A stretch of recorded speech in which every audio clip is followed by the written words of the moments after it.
नमस्कार। Social media के ऊपर पिछले 7-8 सालों में देशभक्ति के ऊपर डिस्कशन बहुत होने लगा है लोगों का कि भाई देशभक्ति ऐसी होती है, देशभक्ति वैसी नहीं होती। ये सेलिब्रिटी या फिर पॉलिटिशियन देशभक्त है, दूसरा सेलिब्रिटी या पॉलिटिशियन देशभक्त नहीं है। इन बातों के ऊपर लोग अपने आप में बहस करते रहते हैं, एक दूसरे को अपना नॉलेज ज़्यादा है ये दिखाने की कोशिश करते हैं। गलत कुछ भी नहीं है देशभक्ति की बातें करने में, बल्कि बहुत अच्छी बात है। लेकिन मेरा ये पूछना है कि भाई सचमुच में इतना देशभक्ति का शोबाजी करने की या फिर दिखावा करने की सचमुच में ज़रूरत है क्या? मतलब फॉर एग्ज़ाम्पल हम लोग अपने परिवार के साथ में रहते हैं, अपने घर के अंदर में।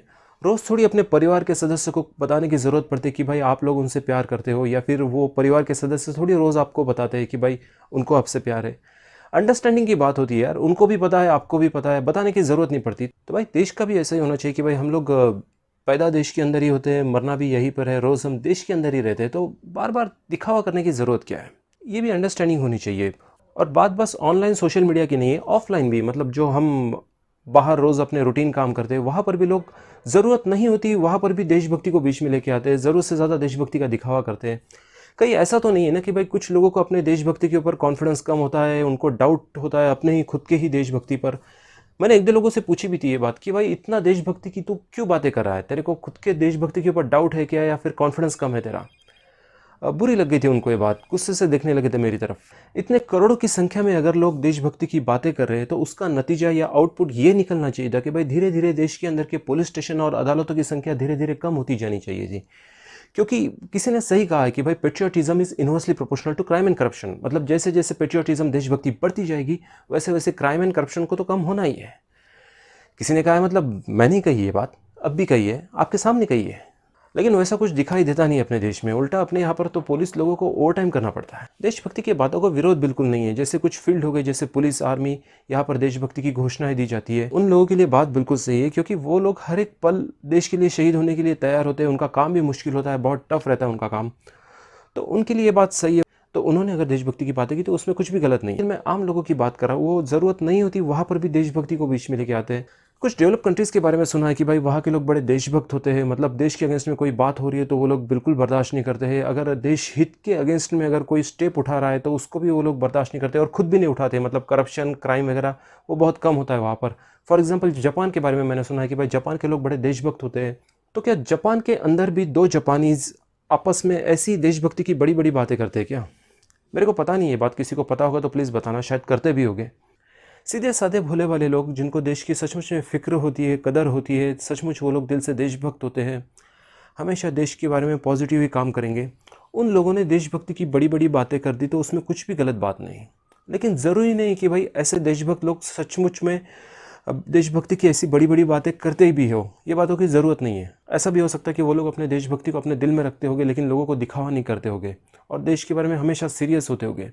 लेकिन फिर भी ऐसे लोगों ने देशभक्ति की बातें कर भी दी तो उसमें कुछ भी गलत बात नहीं है। प्रॉब्लम ये है कि भाई जो लोग दूसरों को फंसाने वाले होते हैं, 420 होते हैं, और सेल्फिश और फ्रॉड और सेल्फ ओरिएंटेड होते हैं, और डिप्लोमेटिक या फिर और पॉलिटिकल होते हैं, जो अपने फ़ायदे के लिए किसी भी लेवल को जा सकते हैं, उस टाइप के लोग ना देशभक्ति की बड़ी बड़ी बातें करते हुए ज़्यादा दिखाई देते हैं। पर्सनली मैंने तो ऐसे लोगों को बहुत देखा है। उन लोगों से ज़्यादा प्रॉब्लम है। फॉर एग्जाम्पल एक भाई साहब जिनसे मुझे मेरे 10,000 रुपये वापस लेने थे, फ़ोन तो वो कभी मेरा उठाते नहीं थे, और जब भी उनसे मिलने के लिए जाता था बाइक पर 30-40 किलोमीटर दूर उनके यहाँ पर, तो वो पैसे तो नहीं देते थे, लेकिन यहाँ वहाँ की बड़ी बड़ी बातें बहुत करते थे कि भाई देश की आज़ादी में क्रांतिकारियों ने और स्वतंत्र सैनिकों ने बहुत बलिदान दिया है, हमारे महान देश के ऊपर अंग्रेज़ों ने, मुग़लों ने बहुत बड़े बड़े जुल्म किए, हमारे देश ने बहुत सहा है। ये सब बड़ी बड़ी बातें करते थे। क्रांतिकारी और स्वतंत्र सैनिक महान थे, ये बात इनको बताने की तो ज़रूरत नहीं, क्योंकि वो लोग सचमुच में महान ही थे। उनकी बदौलत ही हम लोग आज चैन की सांस ले रहे हैं। लेकिन उनकी महानता की क्रेडिट ये भाई साहब क्यों ले रहे हैं? और वैसे भी स्वतंत्र सैनिक और क्रांतिकारी थे, उन्होंने देश के लिए बलिदान इसके लिए दिया था कि भाई अंग्रेज़ों के जुल्म से भारत को आज़ादी मिले। इसके लिए नहीं दिया था कि भाई इनके जैसा कोई भारतीय दूसरे भारतीयों के पैसे डुबाए या फिर दूसरों को लूटे। देश का सबसे बड़ा नुकसान इसी बात से हो रहा है कि भाई जो लोग दूसरों को फंसाने वाले हैं, फ्रॉड टाइप के हैं, 420 टाइप के, छोटी छोटी बातों में पॉलिटिक्स करने वाले और डिप्लोमेटिक टाइप के लोग हैं, वो लोग ना देशभक्ति की बहुत बड़ी बड़ी बातें ज़्यादा करने लगे हैं। वैसे देश का नुकसान आतंकवादियों की वजह से भी होता है। आतंकवादी कहीं पर बमबारी कर देते हैं, गोली चला देते हैं, उस वजह से भी देश का नुकसान होता है। लेकिन वो जो नुकसान होता है वो एक स्पेसिफिक जगह पर होता है, मतलब आतंकवादियों ने किसी स्टेशन पर, किसी चौक पर, गवर्नमेंट ऑफिस पर बमबारी कर दी, गोलियां चला दी, तो उस जगह पर, उस बिल्डिंग का, उस जगह का नुकसान होता है और वहाँ के मासूम लोग मारे जाते हैं, वहाँ पर देश का नुकसान होता है। लेकिन ये जो फेक पेट्रियोटिज्म वाले लोग हैं ना, ये एक जगह नहीं होते, ये गली गली गाँव गाँव में फैले होते हैं, ये हर जगह जाकर देश का नुकसान करते रहते हैं। और रही बात आतंकवादियों की, ये कभी पुलिस को या फिर आर्मी को मिल जाते हैं तो पुलिस और आर्मी की गोली से ये लोग मारे भी जाते हैं। लेकिन ये जो फेक पेट्रियोटिज्म वाले लोग हैं ना, ये मरते भी नहीं है ना यार, उल्टा इनको सोसाइटी में बड़ा रिस्पेक्ट होता है। वैसे ठीक है, आप लोगों को ज़्यादा टेंशन लेने की ज़रूरत नहीं है, क्योंकि ऐसे लोगों का जो परसेंटेज है ना, कुछ ज़्यादा नहीं है, मतलब यही कुछ हज़ारों में हो सकते हैं। हज़ार बहुत हो गए, कुछ लाखों में हो गए बस। अरे लाख बहुत बड़ी चीज़ होती है यार, ये कुछ बस करोड़ों में हो सकते हैं ऐसे लोग, ज़्यादा नहीं होंगे। अरे करोड़ क्या चीज़ होती है यार। अच्छा ठीक है, जाने दो यार इस बात को यार, आप लोग भी ना यार बिना वजह झगड़ा लगवाने का काम करते हो यार, आप लोग भी छोड़ दो इस बात को। एक बड़ा प्रॉब्लम होता है इन फर्जी राष्ट्रवादी या फिर फेक पेट्रियोटिज्म वाले लोगों का, फर्जी देशभक्ति लोगों का। ये लोग जो इतनी बड़ी बड़ी देशभक्ति की बातें करते हैं ना, उससे क्या होता है, जो लोग सीधे साधे भोले वाले सचमुच देशभक्त लोग होते हैं ना, उनको अपने आप पर, खुद के ऊपर कॉम्प्लेक्स आ जाता है। उनको ये लगता है कि भाई ये आदमी इतना फ्रॉड है, लोगों को फंसाता है, 420 करता है, फिर भी इतनी देशभक्ति की बड़ी बड़ी बातें करता है, तो भाई मैं तो किसी को फंसाता नहीं हूँ, अपनी अपनी सीधी लाइफ जीता हूँ, लेकिन मैं इतनी देशभक्ति की बातें नहीं करता हूँ, तो मेरे अंदर में कुछ कमी तो नहीं है ना। ये प्रॉब्लम उनको सताता है। इतनी सारी करोड़ों की संख्या में अगर देशभक्ति की बातें हो रही है अपने यहाँ पर, ज़रूरी नहीं कि वो बातें गलत ही हो, कुछ कुछ सचमुच अच्छी वजह भी हो सकती है उसके पीछे, या फिर साइकोलॉजिकल कुछ रीज़न हो सकता है। मुझको एक्चुअली डिटेल में पता नहीं है, मैंने कोई इसके ऊपर पीएचडी नहीं की है, मैंने इसके ऊपर कोई रिसर्च नहीं किया है। लेकिन एक बात मुझे जो सही लगी वो आप लोगों को बताना चाहता हूँ। उसके पीछे बहुत सारी वजह हो सकती है, लेकिन एक वजह जो मेरे को बिल्कुल सही लगी वो मैं आप लोगों के साथ में शेयर करना चाहता हूँ। वो ये है कि भाई पिछले 30-40 सालों में ना एंटी नेशनल बातें बहुत बढ़ गई थी भारत के अंदर में, मतलब भारत के अंदर में रहकर भारत के बुराई के बारे में सोचने वाले बहुत सारे लोग बढ़ गए थे। अभी एंटी नेशनल का मतलब ये आप बिल्कुल भी मत लगाइए कि भाई भारत के अंदर में क्राइम है, करप्शन है, या फिर पॉपुलेशन बढ़ गया है, उसके ऊपर अगर लोग बात करते हैं वो बात एंटी नेशनल हो गई, बिल्कुल नहीं। ये बातें तो रियलिटी है, वास्तविकता है, इसके ऊपर बात होनी ही चाहिए। कुछ जो फेक पेट्रियोटिज्म वाले लोग होते हैं ना, उनको इन बातों के ऊपर डिस्कस करना भी वो लोग राष्ट्रद्रोह कहते हैं। अभी वो फेक पेट्रियोटिज्म, फर्जी देशभक्ति वालों का दिमाग ही अलग है, उनके बारे में मुझे बोलना नहीं है। एंटी नेशनल बातें मतलब फॉर एग्जांपल ये जानने के बावजूद भी कि भाई भारत और पाकिस्तान के आपस में जमती नहीं है, 3 बार युद्ध हो चुका है बाद में, और एक कारगिल का युद्ध हुआ था, और भारत के ऊपर टेररिस्ट अटैक भी बहुत हुए थे। ये जानने के बावजूद भी कुछ लोग भारत के अंदर के ज़रूरत से ज़्यादा पाकिस्तान को प्यार दिखाते थे, सिंपैथी दिखाते थे, और पाकिस्तान भारत दोस्त ही है ऐसा बताने की कोशिश करते थे, और ये भी बोलते थे कि भाई पाकिस्तान की कोई गलती ही नहीं है। तो ऐसे लोगों का परसेंटेज बहुत बढ़ रहा था, और इसका सीधा सीधा मतलब ये निकलता था कि भाई आदमी मेहनत करके, अपना नौकरी धंधा करके पैसे कमाए, और उस पैसे से वो अपने खुद के बच्चे की नहीं बल्कि पड़ोसी के बच्चों की परवरिश करे, ऐसा उसका मतलब निकलता था। तो ऐसे लोगों का परसेंटेज बहुत बढ़ रहा था। तो उस वजह से क्या हुआ कि बहुत सारे लोगों को, भारतीय लोगों को ये बातें पसंद नहीं आ रही थी, और ऑब्वियसली पसंद भी नहीं आनी चाहिए थी। तो उन लोगों ने क्या किया, उन लोगों ने देशभक्ति की बातें करना शुरू कर दिया, और ये ज़रूरत भी थी, उस वक्त की देशभक्ति की बातें करने की ज़रूरत भी थी। लेकिन उसमें और क्या गड़बड़ हो गई, कुछ लोग उसमें के सीधे साधे भोले वाले थे, सचमुच देशभक्त थे, उन्होंने देशभक्ति की बातें की, उसमें कोई गलत बात नहीं। लेकिन जो मैंने अभी 2-3 बार जिक्र किया, वो फेक टाइप के लोग थे, फेक पेट्रियोटिज्म वाले, फ्रॉड, 420, दूसरों को फंसाने वाले, उन लोगों ने भी देशभक्ति की बातें करना शुरू कर दिया। वो लोगों को फंसाते रहे, ठगते रहे, और देशभक्ति की बातें भी करते रहे। तो प्रॉब्लम उन लोगों का था, और इनकी डेयरिंग यहाँ तक आ गई कि भाई ये लोग खुद ही डिसाइड करने लगे कि भाई ये आदमी देशद्रोही है, ये आदमी देशभक्त है। इनके विचारों के अगेंस्ट में कोई बोलने लगा तो ये आदमी उसको कहने लगे कि भाई तू पाकिस्तान चला जा। इनके फेवरेट लीडर के अगेंस्ट में अगर कोई बोलने लगा तो ये लोग उनको कहने लगे कि भाई तू पाकिस्तान चला जा। इनके फेवरेट पार्टी के अगेंस्ट में अगर किसी ने बात कह दी तो ये उसको बोलने लगे कि भाई तू पाकिस्तान चला जा। मुझको तो इनके ऊपर ये भी डाउट आ रहा है कि भाई इनका घर में अपने पिताजी के साथ में झगड़ा भी होता होगा, ये अपने पिताजी को भी कहते होंगे कि भाई पाकिस्तान चला जा। वैसे मेरा यहाँ इंटेंशन बिना वजह पाकिस्तान को टारगेट करने का या फिर पाकिस्तान की बुराई करने का बिल्कुल नहीं है। पर्सनली मैं तो यही चाहूँगा कि भाई आज भी अगर भारत और पाकिस्तान के अच्छे रिलेशन हो रहे हो तो उसी में दोनों देशों की भलाई है। ऐसे भी बिना वजह झगड़ा करके कुछ मिलने भी नहीं वाला है। और लेकिन क्या है, कुछ फेक पेट्रियोटिज्म वाले लोगों को लगता है ना कि भाई दिन रात पाकिस्तान की बुराई करते रहो, दिन रात चाइना की बुराई करते रहो, तो उनको लगता है कि हम लोग बहुत बड़े देशभक्त हो गए। इंटरनेशनल क्रिकेट मैच अगर भारत जीत जाता है और इस जीत को आप लोगों ने एंजॉय कर लिया, आप लोगों ने नाच लिया, गा लिया, पटाखे फोड़ दिए, ये एक बात आप लोगों ने कर ली, और देशभक्ति की पिक्चर देखने के बाद आप लोग थोड़ा इमोशनल हो गए, या फिर देशभक्ति के गाने सुनने के बाद अगर आप लोग थोड़ा इमोशनल हो गए, ये दूसरी बात आप लोगों ने कर ली, ये दोनों बातें अगर आप लोगों ने कर ली, तो समझ लेना आप लोगों को मिल गया देशभक्ति का सर्टिफिकेट। आप लोग हो गए देश के बहुत बड़े देशभक्त, क्योंकि ये दोनों बातें बहुत बड़ा पैरामीटर है हिंदुस्तान के अंदर में अपने आप को देशभक्त साबित करने का। ये दोनों बातें किसी ने कर ली तो वो बहुत बड़ा देशभक्त हो जाता है। बाद में वो किसी को फंसाए, फ्रॉड करे, 420 करे, मर्डर करे, उसके बारे में लोग ज़्यादा सीरियसली नहीं सोचेंगे। बस ये दिखावा ज़रूरी होता है। आप देशभक्ति पिक्चर देखने के बाद में इमोशनल हो जाओ और क्रिकेट मैच जीतने के बाद में ज़रूर से ज़्यादा एंजॉय करो, हो गए आप देशभक्त। और हाँ, पेट्रियोटिक मूवी से याद आया, एक बार मेरे को मेरे दोस्त लोग देशभक्ति की पिक्चर देखने के लिए लेके गए थे थिएटर के अंदर में। जैसे पिक्चर शुरू हो गई, पहले ही 10-15 मिनट के बाद में ना मेरे दोस्त लोग इमोशनल होकर रोने लगे देशभक्ति की पिक्चर देखकर।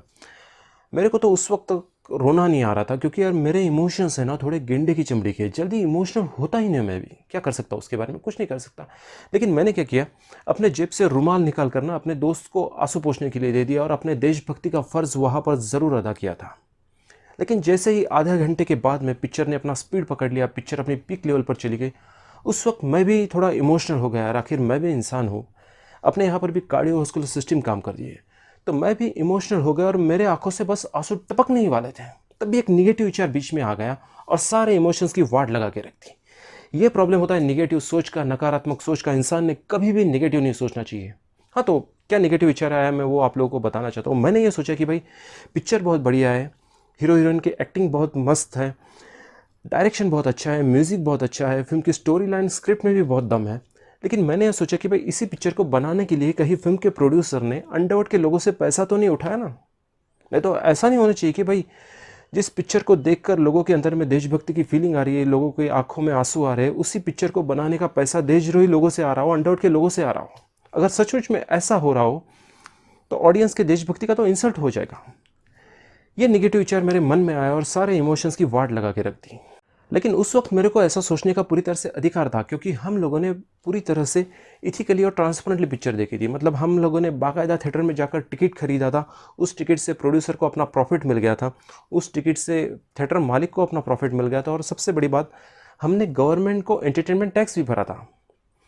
हम लोगों ने पूरी तरह से ट्रांसपेरेंटली और इथिकली पिक्चर देखी थी, तो उस वजह से मेरे को प्रोड्यूसर के ऊपर उंगली उठाने का पूरी तरह से अधिकार था, उसके ऊपर डाउट लेने का भी अधिकार था। हाँ, लेकिन मैं गलत भी हो सकता था। लेकिन उस वक्त जब मैं इसी पिक्चर को गलत तरीके से देख रहा होता, मतलब इंटरनेट पे से फ्री में डाउनलोड करवा कर अपने लैपटॉप पर देख रहा होता, या फिर इसी पिक्चर की पायरेटेड डीवीडी या फिर सीडी खरीद कर अपने टीवी पर देख रहा होता, उस वक्त मैं गलत हो सकता था। भले ही उस वक्त फिल्म के प्रोड्यूसर ने अपने मेहनत की कमाई से पिक्चर बनाई होती, उसने खेतों में हल चलाकर अपना खून पसीना बहाकर मेहनत की कमाई से पिक्चर बनाई होती, तो उस वक्त प्रोड्यूसर भाई साहब अपनी जगह पर सही होते। लेकिन मैं उस वक्त फ्रॉड होता, करप्ट होता, क्योंकि गलती मेरी होती। उस वक्त मेरे को प्रोड्यूसर के ऊपर डाउट लेने का अधिकार बिल्कुल नहीं होता। पॉलिटिकल पार्टीज़ भी बहुत बड़ा पैरामीटर है हिंदुस्तान के अंदर में अपने आप को देशभक्त साबित करने का। आप किसी एक पॉलिटिकल पार्टी को सपोर्ट करते हो तो आप लोग देशद्रोही कहलाते हो, आप लोग किसी दूसरे पॉलिटिकल पार्टी को सपोर्ट करते हो तो आप लोग देशभक्त कहलाते हो। भाई मेरे को तो कुछ अलग बातें भी पता है पॉलिटिकल पार्टियों के बारे में, कि भाई एक पॉलिटिकल पार्टी किसी मोहल्ले में, किसी गली में, गाँव में जाती है इलेक्शन के वक्त, इलेक्शन कैंपेन के लिए, प्रचार के लिए, और घर घर में जाकर 2,000 रुपये पर वोट देकर वोट खरीदती है, तो वो पार्टी देशद्रोही कहलाती है। और दूसरी पॉलिटिकल पार्टी इलेक्शन के टाइम पे, इलेक्शन के प्रचार के वक्त किसी गली में, गांव में, मोहल्ले में जाती है और 2,500 रुपये पर वोट देकर वोट खरीदती है, और वो पार्टी देश प्रेमी कहलाती है। तो भाई 500 रुपये ज़्यादा दे दिए तो उस पार्टी को लोगों ने देश प्रेमी कहला दिया। तो इतनी सस्ती देशभक्ति क्या हिंदुस्तान के अंदर में? 500 रुपये से डिसाइड करते लोग कि भाई देशभक्त कौन है, देशद्रोही कौन है। तो भाइयों संभालो, ऐसा ही अगर चलता रहा तो वो दिन बिल्कुल दूर नहीं जब बैंक लुटेरे, बैंक डकैत बैंक लूटने के लिए जाएंगे, सर पर वो मंकी कैप, ठंडी की टोपी पहनकर जिससे चेहरा ढकता है, और हाथ में बंदूक लेकर बैंक कर्मचारियों को ये लोग कहेंगे कि भाई जितना भी पैसा है हमारे बैंक के अंदर में खाली कर दो। और जैसा ही पैसा भर लेंगे, जाते जाते ये लुटेरे बैंक कर्मचारियों को फिजूल में सलाह देकर जाएंगे कि भाई हमेशा नेकी और सच्चाई के राह पर चलते रहना, कभी भी अपने आदर्शों के साथ में कॉम्प्रोमाइज़ मत करना, और आखिरी सांस तक, मरते दम तक देशभक्त बने रहना। तो लुटेरों और डकैतों से इतनी आदर्शवादी देशभक्ति की बातें सुनकर बैंक कर्मचारी ऐसे ही शौक लगकर हार्ट अटैक आकर मरने ही वाले हैं। डकैतों को और लुटेरों को गोली चलाने की तो ज़रूरत पड़ने ही नहीं वाली है वैसे भी। और हाँ, एक विषय से हटकर बात, मैंने जो अभी जिक्र किया ठंडी की टोपी का, मंकी कैप का, ये जो टोपी है वो ठंडी के दिनों के लिए बनाई जाती है। तो बैंक लुटेरे जो होते हैं या फिर टेररिस्ट लोग जो होते हैं, इनको अगर गर्मी के दिनों में अगर बैंक लूटनी हो या फिर टेररिस्ट एक्टिविटी करनी हो, तब भी ये लोग इसी टोपी को पहनते हैं। अगर इनको बरसात के दिनों में बैंक लूटनी हो या फिर टेररिस्ट एक्टिविटी करनी हो तब भी ये लोग इसी टोपी को पहनते हैं। तो बनाने वाले ने अगर इस टोपी को ठंडी के दिनों के लिए बनाई तो ये लोग गर्मी और बरसात में इसका इस्तेमाल क्यों करते हैं? एकदम गलत बात है यार, एकदम गलत बात है। मैं नाराज़ हूँ इन लोगों से, इन्हीं आतंकवादी लोगों से और इन बैंक लुटेरों से। निषेध करता हूँ मैं इन लोगों का, धिक्कार इन लोगों का। वीडियो देखने के लिए आप लोगों का धन्यवाद।